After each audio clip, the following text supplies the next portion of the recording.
It's an exciting place to be. The Tech Show, it's full. You can probably hear it. It's buzzing with technology and ideas. The quality of speakers has been quite remarkable, and I was really delighted to be joined on stage by the FT and Pure Jim as well to talk about Gen AI. A great day.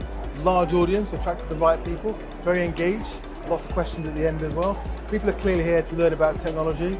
Tech Show London has been absolutely fantastic. It's buzzing, lots and lots of interesting people bumping into old friends and new, and what a stage this morning. I think the thing about Tech Show is that it brings everyone together, the people who know what they're talking about, who are ahead of the curve when it comes to development in tech. It brings the exhibitors and it brings all the people who are working in the industry to the floor. Feels like I could fill days and days, going around and speaking to the exhibitors. The people here are really interested in space.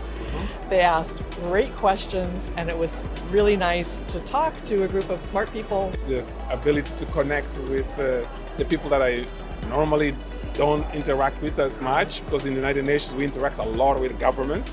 I would say to other technical leaders, there aren't many events where you get to meet the CIO for the United Nations, which is the opportunity that I had. And so there are some very special individuals who are in these halls, and it's quite a unique experience by virtue of that. They're looking for change, they're looking for solutions, they're looking for experts who can guide them. Would I come back next year? Well, I mean, it's a given. Oh, I'll come back next year, definitely. I'll be back. I'll be back whether I'm speaking or just wandering in, I think, because I want to come and see what's out there on the floor.